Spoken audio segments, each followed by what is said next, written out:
Westside Radio. Yeah. Check it out, y'all. Julio G, Westside Radio. Welcome to another episode. I'm going to get right to it.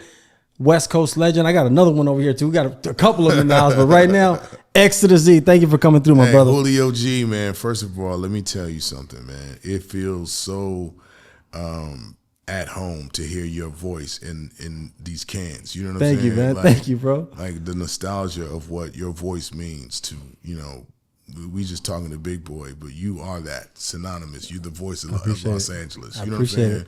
It was funny. Fred Reck was in here and told me the same thing. He said, "I mean, I've heard your voice in so long. Yeah. I've been out the game for a minute." You know what's crazy, Xzibit? That me and you share something really interesting. You dropped your first album in 1996, and that was my first year that I went 6 days a week on the radio. Yeah.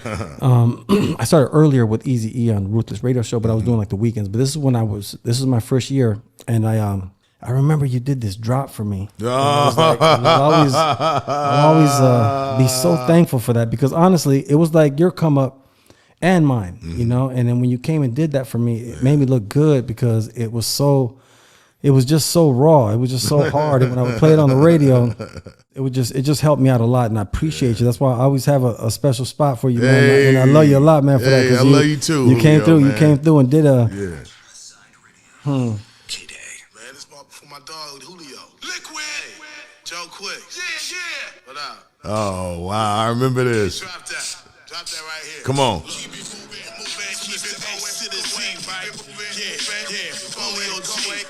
1996, everybody. Wow.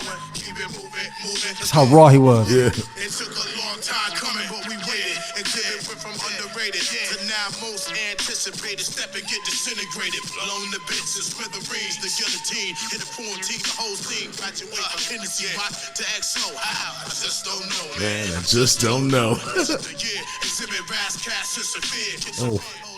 Play a partner, you gon' fade like denim. The venom I spit, heaven help you if you ever fall in my pit. Physically, mentally fit for any type of conflict. Ain't no words for nice with his fist. Know what I'm saying? Yeah. Mr. X to the you know me. Bringing it live on Mr. Julio G. Cause there's a lot of motherfuckers trying to rock right now. But I stay low down, underground, keep it fun. Oh my God, that was so amazing to have that on the radio. It was amazing to hear it on the radio, because I was, there wasn't the internet back then. No, of course. So when you heard shit on the radio, that was like a real big deal, especially as an artist. And there was only Westside Radio. Yeah, and I was playing it every day, so it was almost like you were on the radio every day. Yeah. When you came in the game with the Licks and King T and everybody. When you came to LA and started living in LA, was the music already on your mind, or was it something that you started doing when you came to LA? I started writing my own raps at 13. Went through a whole bunch of different rap names. Ended up going with Xzibit A. That was the last one.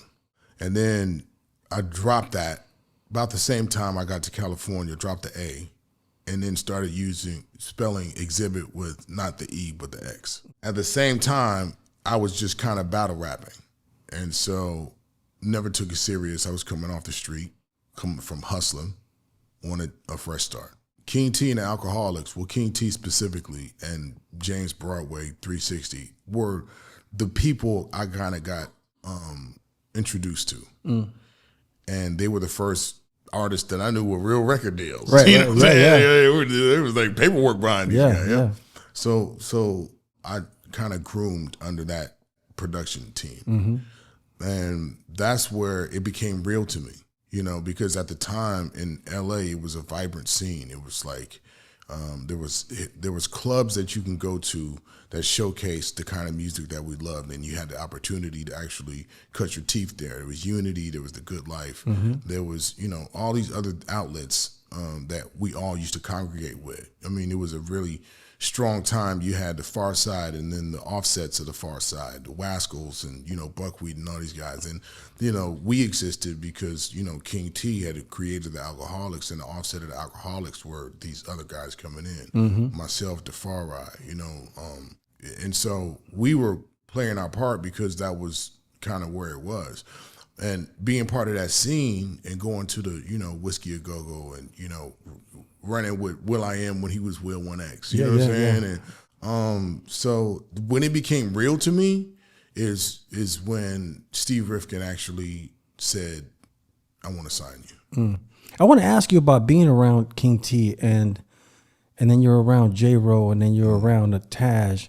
And, you know, I consider them extreme MCs, you know what I mean? How was that experience and what did you learn going into that? Like, what did you learn from like a Taj and like, what did you pick up off King T when it came to applying to your writing and what you do? It was exciting to be introduced to that world first.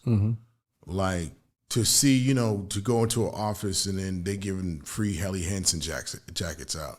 And y'all get, you know, like, seeing that how the fluff works, you know what I'm saying? Yeah. Not understanding, you know, really what you're witnessing, you know what I'm saying? But just the excitement, the hype of it, you know what I'm saying? The world being introduced to it. Of course, you know, you're here to hone your craft, and that's gonna happen. But this was like graduating to the professionals, like to the NFL or the NBA. You know, like rapping in a car to your homie is one thing. But, you know, when you know, being able to be kind of stamped is something that we're gonna sell is pretty cool. Yeah. But how did you end up on Damn from the Alkaholiks, where you just came in and I remember I love that record. That record is such a good record. Yeah. It's so dope, that record. How did you just come in and you just like had some words in the first kind of hook, and then we didn't hear from you, which I thought was interesting. It's like, was that your first introduction into the game, or had you already made a record before that? That was just happened to be in a room, and East Swift was like, "Hey, you want to say this?" We need to fill this spot up. Yeah. There was no he didn't ask me to rap. You know what I'm saying? He was like, even though I was rapping, so I just did the Damn. And that was it. And that was kind of like, I was excited about that too. Yeah. You know, shit, my voice on the It just stood out because it stood out in there because it wasn't them, you know what I mean? So I remember, I never forget the first time I heard that. I was at 92.3 The Beat and I heard that and I was like, who was that? Yeah. Because I knew the lyrics. Like, who was that? You know what I mean? So that was my first kind of introduction. And then I actually said, yo, it's X to the Z Xzibit. And that was kind of like the introduction of my voice being on the record. Yeah. But the real, what I consider my first kind of thing was on King T's record. The King T for Life record. I think it was the 7th song. It was Freestyle Ghetto. And that was like, he allowed me to open the song. And that was my first time hearing myself on the radio. That was my first time being featured on a record, like that came out. And that, I feel, was my introduction. Let me ask you, Xzibit, when you jump off and you just get a record deal and you just come out like I said, 96, first album. When you look back on that, did you rush? Did you feel like it was rushed? Or, now that you've had all this experience, looking back on it, it's a lot of responsibility to somebody just say, hey, I just heard your voice on the record. Yeah. Hey, here's a record deal. Turn in an album by this day. That's not that simple. It's as simple as people think. No, I wanted that. I didn't have a plan B. I was coming from doing some really dangerous shit. You know what I'm saying? So for somebody... and actually, it didn't come too fast. It was right on time. Okay. I was a really young father. So my firstborn was he was born a month or two, or so within 6 months of me signing a record deal. I was tapped. I had nothing. I was scared to death.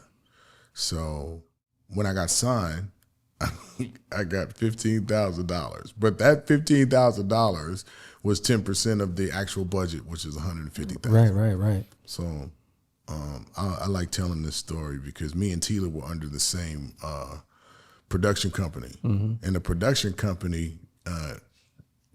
Guess what the name of the production company was? What was it? Jack Move Productions. Oh, you didn't see it coming, huh? You didn't see the that one. The fucking name of the company was Jack Move Productions. Damn, Xzibit. Like you can't make this shit. You can't make this shit. You can't make this shit. Yeah, but when you're young, you ain't paying attention. Ready to go. I just wanted to rap. Yeah, absolutely. So check this out. So they literally handed me my advance at Barney's Beanery on fucking Sunset, literally in a paper bag under the table. So I didn't know how this shit works. You know what I'm saying? Like I just came selling crack. Like just regular shit to me. This looks great. You know what I'm saying? It's So, money. It's money. So I remember going and got with my son's mother, and that 15,000, I threw it up in the air like it was $1 million. And I never forget that. Like, this is like legit. I made this with my rap. You know what I'm saying? Yeah. And that was the beginning, man. And it was dope because from there, the very first song that I recorded when I got in the studio was Paparazzi. Really? Yeah, the first one. And you wrote a beautiful song for your son, the foundation. That was the second record. Wow. Yeah, with DJ Muggs. The DJ Muggs, yeah. I always thought that was a very special record. I wanted to ask you about that also. Like, what did your son feel about that song now that he's older when he looks back? Because on that song, you're giving him some like real, like upfront game. Like this is the streets and this is what could happen. And watch. It was just the way you broke it down to him. But now that he's older, like how does he look back and listen to that record? What was the first time he told you? Like, yeah, I think that song in our relationship has taken different. It's had evolution, right? When I wrote the song, I wrote it because I thought I was gonna die. You know what I'm saying? Like I wrote it like, here's some real shit in case I'm not here. Yeah. And that was a real feeling for me. So and you were young when you wrote that record. I was like 19, 20 years old. Wow. So he was born when I was 19. Wow. So that was I was conflicted. There was no certainty about what I was doing or where I was coming from. But I knew how being a father made me feel. So, now as he's listened to it as an adult himself, Tremaine is almost 30 years old. Right, I know, that's what I'm saying. So it has to hit different. So it hits different because even though he doesn't have kids himself, he still feels like he's learned a lot and he understands more of what that record meant. Back when he was a kid, he knew it was important, but he lived some of those things. And so, it's dope for us to be able to still have conversation about it. I joke all the time, like one day he gonna be at one of my shows and I'm gonna carry his ass out there like a baby.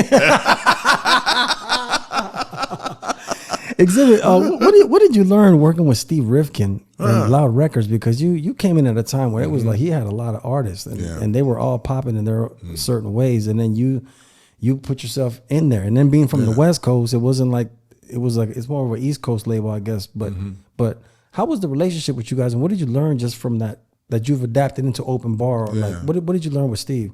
I've had a really dope relationship with Steve Rifkin. Most people, only focus on the negative, right? It's not always been great, you know what I'm saying? But I think for what he's done with music and the people that he chose to empower with his platform and his salesmanship and showmanship, he's been a real intricate part of what my experience has been in the music industry. I always respected the risk he took with music, because he took some risks with people that you would have never thought, like Mobb Deep and Wu-Tang, even like Big Pun. Like he took some risks with people, but he made it happen. I mean, that's why I respect him. And then even with the licks, and then with yourself, you know what I mean? He made some really great choices, and that label ended up turning into one of the memorable places to be, and one of the most desired places to be if you made the kind of music that could exist in that platform. I mean, we were competitive with huge R&B, rap mega hits, and as an independent label, of which we actually were, we competed. And Absolutely. I want to ask you, Xzibit, between like first album, second album, third album, it's like you noticed transition in 40 Days, 40 Nights. Like you stepped, you did honestly, to me, it's a classic record myself. I played a lot of those songs on the radio. I noticed that like you fine-tuned it seemed like on the second album, like, and then you made these great records, and it wasn't like you had like these big producers. You had some known producers, but you were able to put that album together. How did that work? Did you put that together yourself? Are you your own A&R, or do you have help from other people? No, I tailor make all of my records. Okay. Right.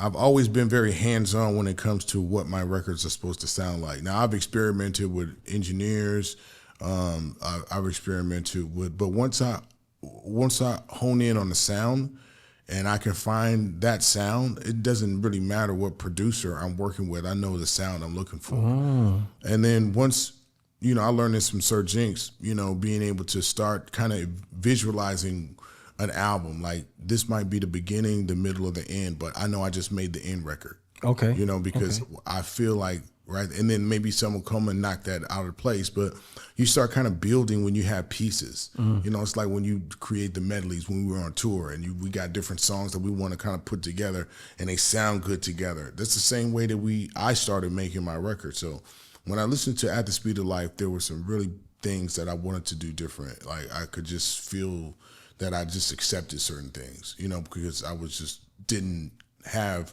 somebody kind of like producing me. I worked with producers, but there was nobody saying this is what the album's supposed to sound like, right?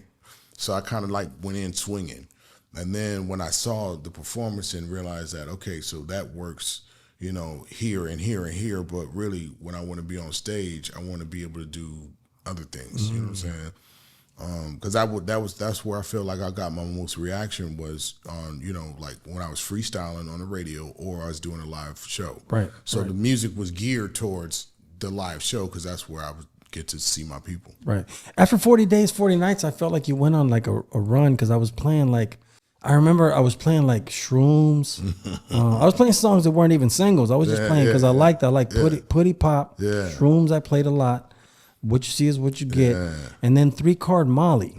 I played that a lot. That was a special record right there. I think you captured. Rest in peace to Saphir. Yeah. I think he's done some great music, but I feel that you captured him and Razkaz in their best setting on that record. I wanted to ask you about that record because when Calling Out Names came out, and it seemed like you were on the record. Because it's your voice sampled. If it wasn't for the West, these rap niggas wouldn't have need to vest around their chest. Yeah. How did you feel when you first heard that record? Did you feel like, oh no, time out. Nah, you gotta ride with the homies. Yeah. Listen, at the time, everybody knew what was going on with DMX and Corrupt. You know what I'm saying? It was what it was. Yeah. But when I heard it on there, I was like, oh, okay, whatever. Fred Rake, he produced that, and he put it in there. Yeah, I didn't feel no way about it. You know what I'm saying? Like when the homies say it's on, it's on. Yeah, you know what I'm saying? And at the time, no, because he says it's something. The only X I know is Xzibit and RBX. So I was just like, damn, Xzibit's probably like, oh, hold on, man, hold on, bro. Nah, man, when it's on, it's on. Fuck it. You know what I'm saying? Like we ride it out till they say it's not. But to really see. Like Corrupt and DMX reconnected at another point, and that was a non-starter. So another thing I wanted to ask you about that, rest in peace DMX, I'm a big fan. I broke a lot of his records too. Did you ever have any? I don't think that I ever heard, like, unless I missed certain things at each other, but did you ever have something with Xzibit? I mean, with DMX, because both of you guys were doing the X thing. No, it was never an issue because I don't remember nothing being said. Yeah. Did you guys ever talk about it between each other when you seen each other? We only kicked it a couple times, like at venues. Once in New York at the Radio City Music Hall, and it was the loud like anniversary event. Like, that was there. And then here we did a festival together and just got to talk briefly. But it was never no which is cool because you both rocked it on the East Coast, West Coast, and it was a great thing. That's why I was wondering because I was like, I never heard like. Because I used to listen to DMX heavy, I listened to you heavy, so I was like, damn, did they ever say anything to each other? No, I don't think I remember anything. I just talked about that on Drink Champs. I think, for me, having a conversation with him, the conversations I did have, you get to know somebody through their music, and then you get to know the person. So unfortunately, I didn't get to have many conversations with him, but the ones that I did have were dope. You know what I'm saying?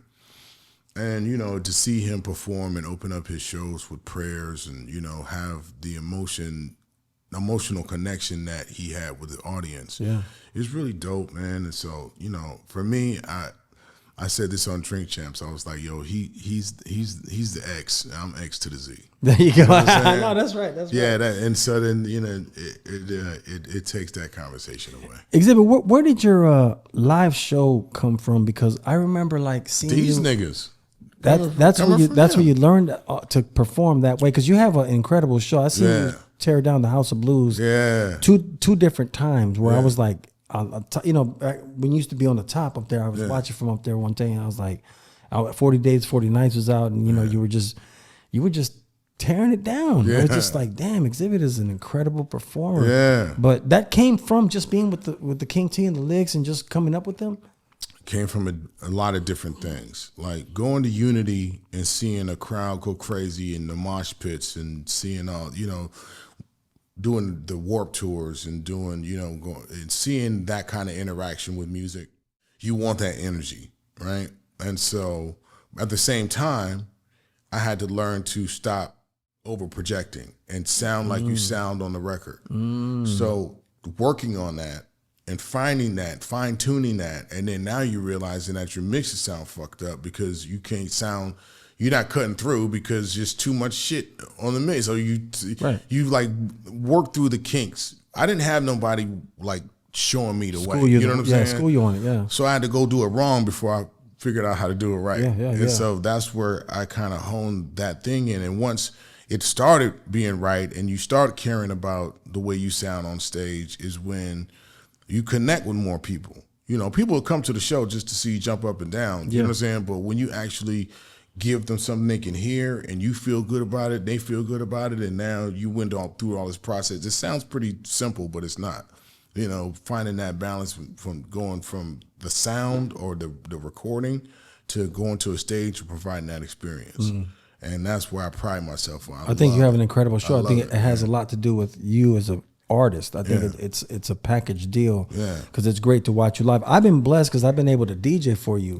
Shows, you know what I mean? So, and I always tell people that you're one of my favorites to work with because you have, I think like your music, you have like a lot of great lines. Like it's I don't want to say punchline driven because it's some punch, but it's just lines. So it's dropping something out in certain pieces. It just fits better with you. You have so much more places to. Let me drop. And then the thing about it is that you naturally you're very rhythmic, so you naturally just pick right up wherever I put it back up. Get right on it. It's like we just talking to each other without talking to each other. But you have that. That's what's very special because I work with so many different rappers on stage. And I just noticed that about you. I was like, damn, I could do anything with Xzibit. Keep it going. He'll keep it going, and he'll find the rhythm, the part, and drop, boom, boom, and everything is great. Right there. Incredible shows. I want to ask you about year 2000. I remember when you dropped that Xzibit, it was just, you were after 40 Days, 40 Nights, and then you dropped this record. And I remember the first time I played it, and I was just like, I just felt you were just so on fire. It was just like, where did that song come about? Was that for that movie that inspired that song, or did you have that, in the cut? No, we actually made that. You made that for the movie, huh? Made that for black and white, right? I think that was black and white. Black and white. Yeah. We had just started working like with Dre after the Bitch Please record. I think that was after Bitch Please, right? It may because year 2000, because Bitch Please was 99, right? Yeah. Okay. So we were gearing up for the Restless record, and I think that opportunity came, and we were just working a lot, and you had that. Yeah, I had that. We just had finished that. I want to ask you about Be Please now that you brought it up because I remember I world premiered that. Yeah. That was the first one on Westside Radio. I'll never forget. And I remember because I felt like I had been playing a lot of you on the radio. Yes. And I felt like it was all coming to like, okay, so Snoop, he's on his radar. Yeah. Right? So Snoop used to listen to Westside Radio a lot. Yeah. So he would keep up on who I was. But I had you a lot playing on there. But when that record came, I was like, damn, my boy did it. I remember the night I played it, I was so happy to play it because I just can't wait. I can't wait till they hear this, man. I mean, you came so hard on that record, and you just, I don't want to say you owned the record, but it made the record to me. You know what I mean? That first verse. And because I've never asked Snoop this, but I've always been curious, he comes in on the second verse, and he doesn't choose to like battle you. Right. Because he could have went that route. Because he's a battle rapper. Actually, people don't know that about Snoop. Snoop's actually a battle rapper. So he could have came and barred with you, but he came on this whole other you know, Snoop Dogg, you know, Zada in the Heezy, baby. And it took it like to another direction. And then the Nate comes in. I just thought it was genius. Yeah. Did you know that? Do you feel that when you recorded, did you feel, oh, this is one, or did you just record it and just, all right, let's see what happens? That song turned out, if you look at it, there's a chemistry there. When you look at G Thing, Dr. Dre featured Snoop Dogg, which was kind of, you know, new to the world, but legend in Long Beach and beyond. So it was a great introduction. I feel like I had cut my teeth up to that point and definitely built a name for myself as a regional rapper. You know what I'm saying? And I had some marginal success with my visuals. But Bitch Please turned out to be my G Thing. It's your introduction, yeah. Correct. For sure. To the mainstream market. Yeah. And so from there was the new expectation. And I knew that my life was different at that point because it was an opportunity and an exciting moment when things were really like moving in that direction, and to be included on that team, it's like, you know, everybody wants to play in the NFL and NBA, but when you actually get on a team like the fucking Lakers, you know what I'm saying? And then, like, and then, okay. And then you're from an outside team. Right, it's not like you're from their crew like that. They kind of embraced you into their crew, and you just murdered it. I mean, you came back on the Eminem album. There's a funny story about that, but I'm not gonna say it. I'm not gonna say it. We save it for another time. Yeah, for sure. And then you come back and boom, you're doing part 2 on Eminem's album, which turns out to be a huge record. Xzibit, I have to ask you this because I've worked with you and been around you for so long. You're consistent. You dropped an album. It seems like the first 10 years, you dropped an album every 2 years. You were always working and then features so. But what separates you from other West Coast artists? Because it seems like when you came in, you really you just chipped it out. What was the mindset that you had that separates you? Because it's not easy to do that on the West Coast. You know what I mean? You got a lot done really quick. I just didn't have a plan B. I had nothing to fall back on. It had to be that. It had to be every day. I got to get at this. I have to. What else do I have to do? You know what I'm saying? Like I asked for this, so this is a privilege to me. Right. You know, so I'm not gonna fuck it off. Yeah. Sir Jinx says I got a lot done because I wasn't born here. You're not from LA. Yeah. No, it's true. He's like, yo, think about it. You don't have the same politics that a nigga that was born here got to deal with. It's true. That's why I always looked at you different. Them niggas still trying to figure out how to say something to you, but that's some more. They don't have nothing to say. Yeah, you already gone. So I was like, I was just like, nigga, you have like this shield around you, nigga. Just make music. Yeah. So I was like, okay. I always admired that about you. I was like, damn, Xzibit, I don't know how he's done it on his. I'll give you like another example. It's like, I think when Mac 10 came into the game, he came in, established a label, put a movie out. I mean, he got moving quick when he met Ice Cube. He took advantage of the moment and just, you know, and that's how I felt you were. You just kind of went out there and got things done. By the time you looked up, it's like, damn, this guy's like a big star. Like, I mean, he's out there doing some big things. I have to ask you about that also, going into the studio with these guys, Xzibit. You could fumble the ball. I mean, you know, it's not one of those things I tell people all the time. It seems simple, but if I walk you into a room and Dr. Dre's right there, and Snoop Dogg's right there, and Nate Dogg's right there, and I've seen a lot of people do it. And then come in and crash out. Oh yeah, and crash. Yeah. It's nerve wracking. But how did you approach it? Because you came and delivered verses with these guys in these moments. Did you feel that pressure, or was it just another part of the job to you? No, I mean, you get invited into those rooms because you're already good at what you do. Now, when you get in that room, the big difference is, you know, I've said this a million times. There's this thing on a wall in the studio that says your ego is not your amigo. So you're in the room because you're talented, but talent only gets you so far. Now you have to be able to listen. And, you know, the opinion in the room, you know, depending on the producer, especially if you're working with Dre, is something that we're going to strive, not just what we do on a regular basis, but how can we get better? How can we sound different? How can we push the envelope? And usually when those ideas come, they out of your comfort zone. They're not something that you can do easily, right? That's why you hear these stories about, you know, us doing lines like over and over and over and over and over and over. Because it may not be the way we say it, like it's something that he's adding to it that we're not doing, right? So when it may be very minute and be very, very minuscule or not even noticeable, but you stack it up and then it sounds like fucking something that's jumping out of the speaker. So you that's the difference. You know what I'm saying? How about working with other producers? Because you work with like Timbaland, you work with Premier. Yeah. I love that record you did with Premier. Yes. On What a Mess. Man vs. Machine, What a Mess. Yep, I love that one. And then Battle Cat, Dre, you know what I mean? And Serge. I mean, you've worked with a lot of different people. Like, how's Timbaland? Does Timbaland let you just kind of go? Or how was it working with him? It's different working with Timbaland. Timbaland is man, the way that he puts together music, like beatboxing first and taking elements of the beatbox and, you know, or like that was the first time I scatted a verse out. Really? Yeah, like with Timbaland. Like if you listen, What do you mean by that scattered? Hey Now, he the beat was boom boom boom boom boom. So he went in and said, okay, so I'm gonna do like a skeleton of what I want the verse pocket that I want to be in, and then you write the words to us. Okay, so I was like, okay, cool. So I'm a baby.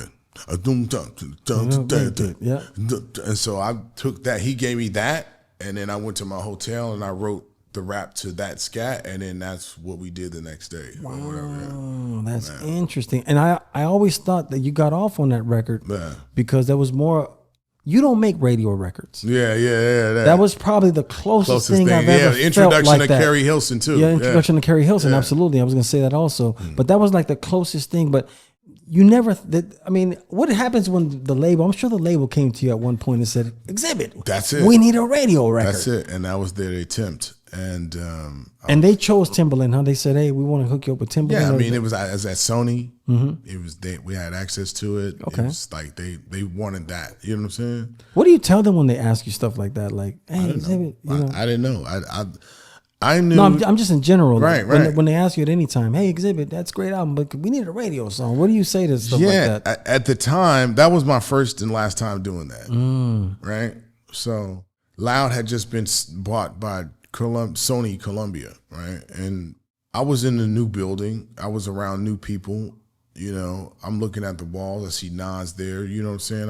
I'm seeing a bunch of, you know, it feels like getting traded to another team almost. You got to kind of, well, I mean, at the time, again, doing this a lot by myself, trying to make the best decisions possible, giving people the opportunity to, you know, show me what they can do. So I think there was two things. There was Motherfucker, that was one of the records, and that was Hey Now. So I wanted Motherfucker. I love that record. You know what I'm saying? Great record. Because Motherfucker is not only the bounce that I like, but it was, we could have. So we did a clean version. It was Mother, and then it was that one record. And the label was just like, yo, we love Mother. It's responding at radio. People are loving it. This is a clean version, but we think that you can knock it out of the park with Hey Now. Yeah. And I was like, you know, okay, all right, let's. And they put the money behind it. Travis Barker in the video, was fucking shit going everywhere. It's a high budget production, and you know, it was cool. Yeah, it did its thing. It was cool. But then I had to perform it, and when you have to have a girl singing on the hook every time, I'm not singing that shit. You know what I'm saying? Yeah. My voice sound like fucking charcoal. You know what I'm saying? Like I fucking can't go down.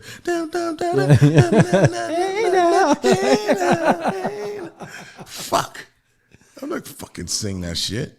You know, but it was a really dope record, and you know, I just found it like that was one of the roadblocks. Like it was a big. People still want me to record that. I mean, perform that record. Yeah. You know, first of all, I got to remember it. You know what I'm saying, and then how we gonna sing it. But I mean, people are gonna sing along with it. I think that's good. But at the time, when you're trying to break a new record and nobody knows it, it's really hard to get that off. You know what I'm saying? I just didn't want to deal with it. Yeah. Xzibit, why I mean, I consider you an incredible writer. Thank you. For me personally, I've always loved the way you rap and everything you do and the way you write. Was that natural to you? Because I'll say this about you, Xzibit. It's like you get across your music and you don't have to you don't use like complicated words. You're not like if that makes any sense. You use like Paige Kennedy. Yeah, you don't go like with these intricate, super layered things. You're pretty straight to the point, but it's just so dope. Right. So I've always wondered, was that something natural to you that came writing immediately? Did that come, or did that take work? Well, I'll give the credit of comprehension to my mother and my father. They were both educators. So they would work on lesson plans for their students and try them out on me and my sister. And then, we were also well read by going to church a lot. And I had a way with words.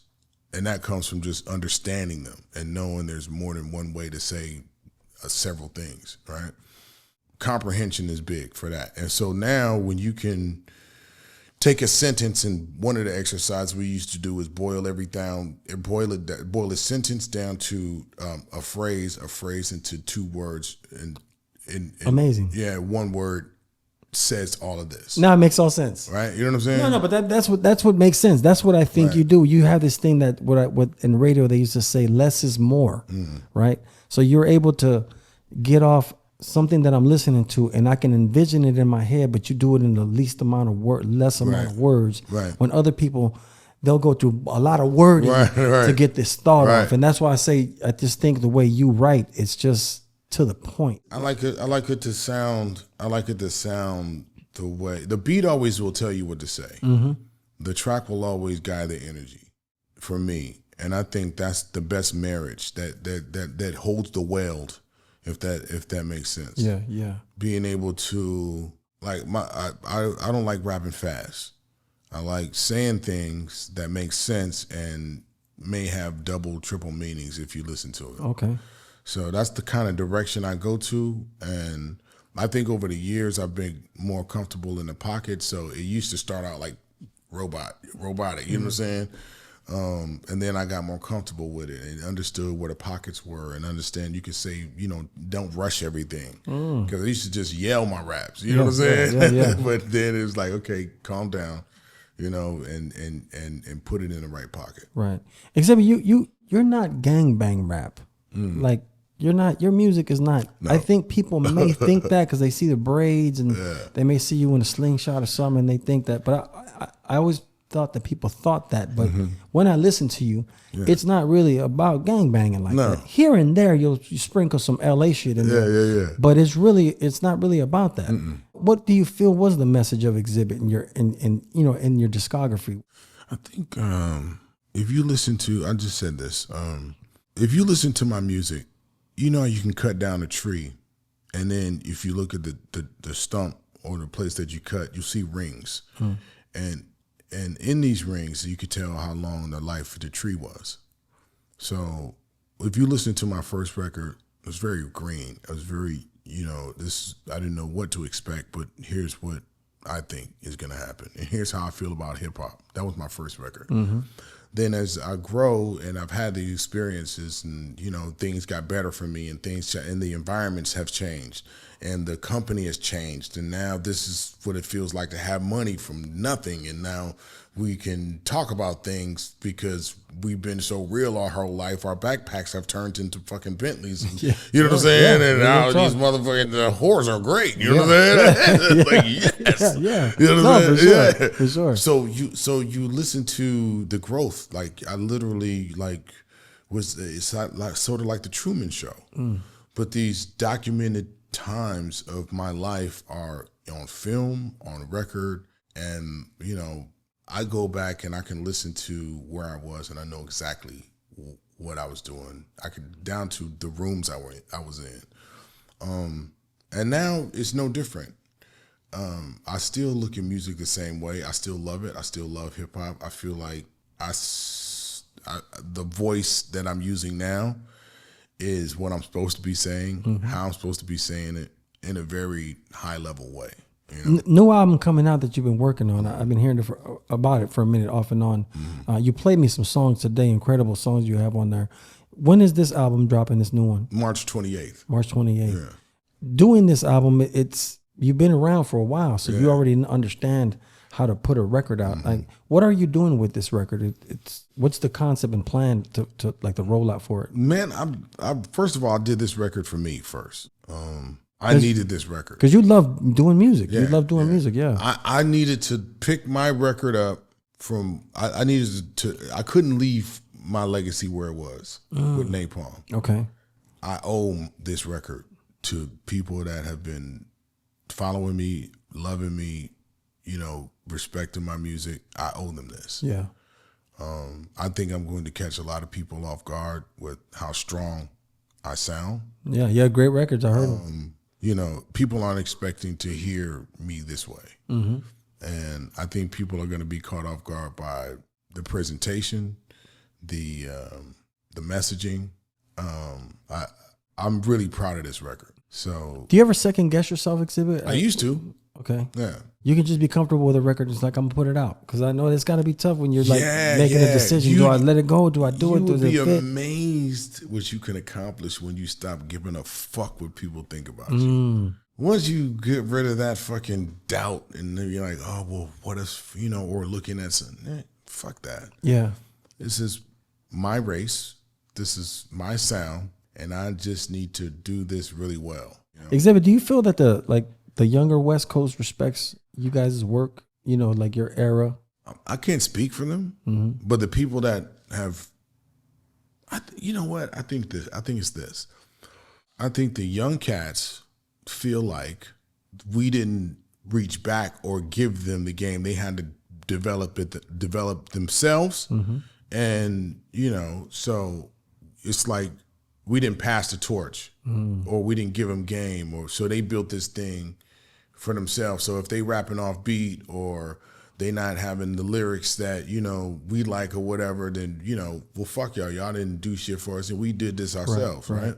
So there's a disconnect there. But the people and the young artists that I've been involved with, we've always had an admiration for each other. You know what I'm saying? Like, they respect what I do, I respect what they do, but we shine. They learn things off what we done, and it comes organically. I'm not in there like, oh, you need to do this and do that. Back in my time, buddy. Yeah. You guys don't know nothing about nobody. You know what I'm saying? Don't do that. But I mean, they have their own issues and their own. But there's practices and there's efficiencies that we know that they kind of pick up on, and they kind of make it their own. So I have a really dope recording group of people that work out in my studio.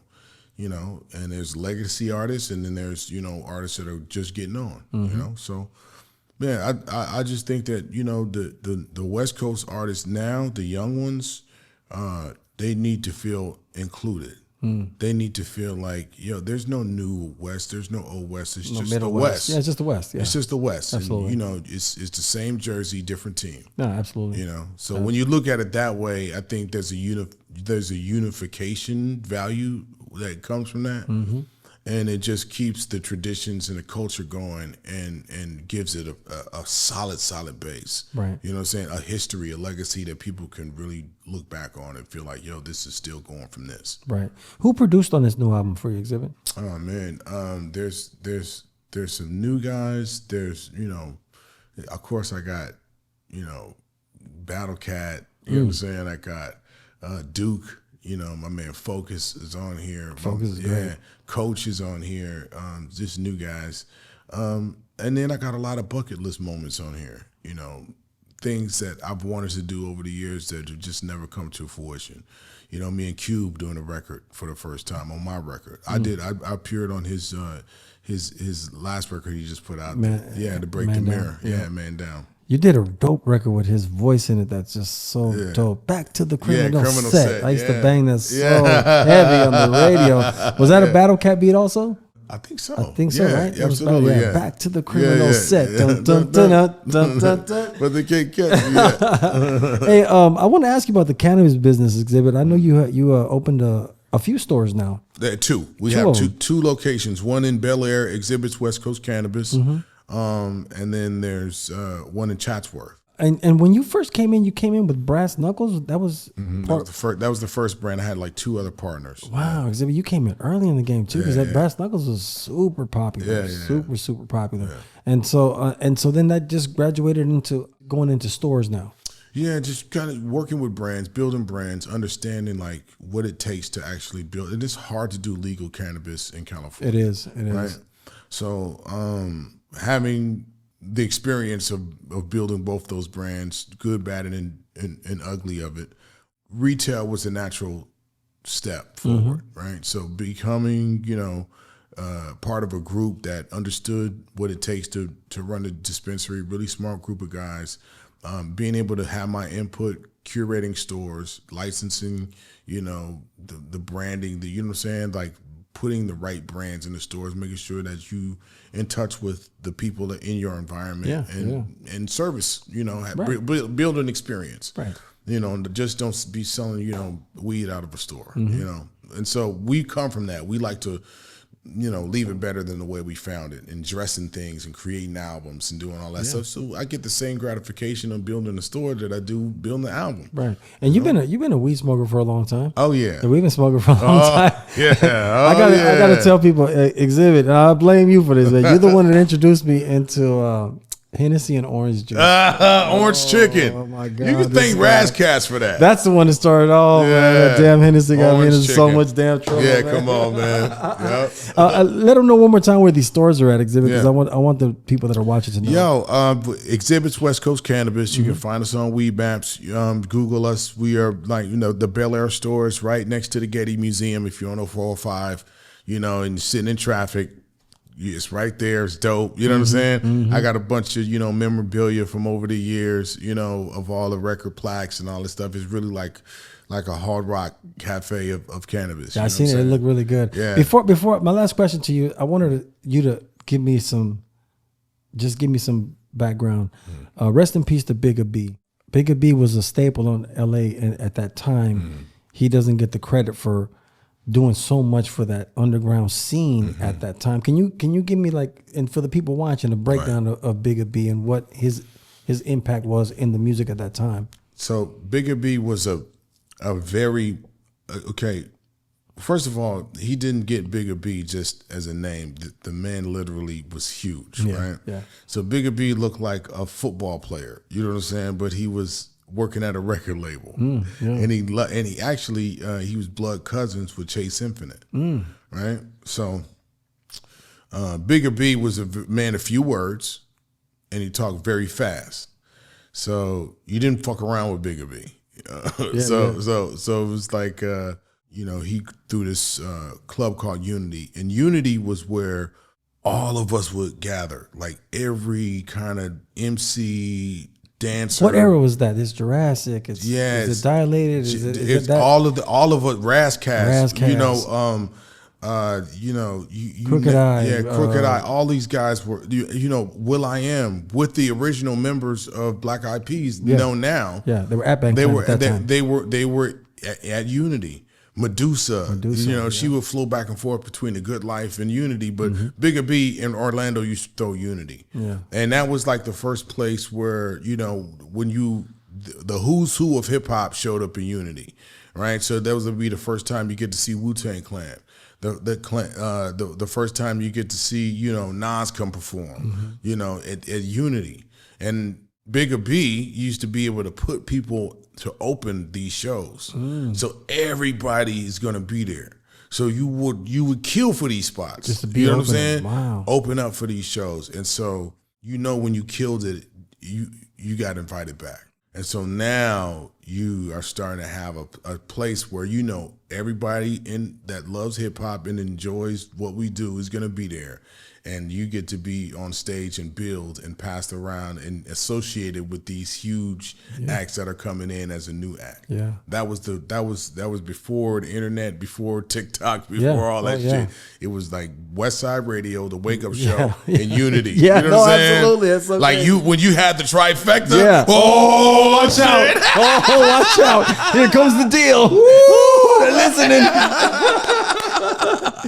Oh man, Xzibit, it's really nice to see you, and I thank you so much for coming and supporting, because I just got this Westside Radio thing started. Of course, King T, I gotta have you, King T, please. Come on, man. I gotta have one King T. I gotta have one King T. I gotta get one King T, man. I remember King T. I'm gonna tell you a funny story about King T. I was in Compton because I live in Linwood. So one day I pull up at the Compton swap meet. Oh shit! And I see King T out there. Now, listen, man. King T right here. He's from the early time. Like he was like the beginning of us starting to see like somebody, one of us, make it. Like, and I remember I pulled up and you had this Hyundai. Oh. Like green, the green beautiful, beautiful. Oh my God, green bro. Inkies, beautiful, bro. Green tint. When I tell you it was so beautiful, though, King T. When I said, "Damn, King T made it," we was like, "King T made it, King T made it." Yep, I was there at the Compton swap meet getting the sounds put in. Oh no, absolutely, King T. That was so legendary, man. I remember the day when Marley Marl called up to 1580K. They looking for you, and we were like, damn. Yeah, Marley Marl looking for King T. Come on, and then later on you end up working with him, and you do an incredible record. Dream come true, man. Yeah, was that about that? Was he had you in mind, or how did that come up? I had always said, like, even when my first the couple of records I put out on Techno Hop with DJ Unknown's label, and I've always said Marley Marl and the Juice Crew, that you know, Big Daddy Kane and them, anything Marley Marl did back then, I was on it. You know, I come on. I started as a DJ, so you know, I used to love, you know, hearing the Juice Crew, and they just knew I was a big fan. And actually, when Pooh and Bob went out to work with LL Cool J in New York, they took the first singles I had, Payback Some Other and The Coolest. They took it out there, and Marley was like the first person to give it a spin on WBLS. Wow. And was you better bring a gun, the B side of Payback? The Coolest. Oh, The Coolest. That was the second single I put out with Techno. Yeah, that was, you know, and that was man, that record right there was intense because it was pushing the envelope a little bit, because we couldn't say things like that on 1580K, like gun. Even like Ice-T said deuce somewhere, we had to take deuce out. It was just so serious back then. But how did you get Mixmaster Spade on that song? Did you know him, King T, already? Well, I was introduced to Compton by Scotty D, and that's who put me on to Compton. You know what I'm saying? Mixmaster Spade and Toddy T. You know, I got out there. I moved into Compton when right after Todd put out the Battle Ram. No, it was Just Say No. Just Say No, great record. Oh my God. Yeah, that's when I got there. What a classic record. Yeah, and then, you know, I was a little kid, you know what I'm saying? And they just took me in, embraced me, and that was it. And you were the next. I was from Compton, you was the next, because you took it. Look, I don't want to ask too much, because I got to have you, T. No, I want to say, Julio, you know, you've always took care of us. You always took care of the Liquid, you know, from day one, and you don't know how far back we go. We go back to 80s, man. We go back to the Casa. Casa Community. And I used to play Payback Some Other on 1580K. When I love those. And you better bring a gun. I love those records, bro. And The Coolest. You always took care of us, man, and I appreciate it. And Just Dipping and all later records too, man. I'm coming back here. We're gonna do a whole. We got to do one. Yeah. You know, I'm working on some things with X and things like that. Let me know when you're ready. We'll come back and talk to you. Yeah, for sure, man. Well, check it out. Thank you, King T. Thank you, X to the Z. Be checking for the X to the Z new album coming out. Of course, Julio G, Westside Radio. We'll catch you on the next one, y'all. Peace. What's up, y'all? This is the Thug Lord Tupac. Be sure to check out Westside Radio.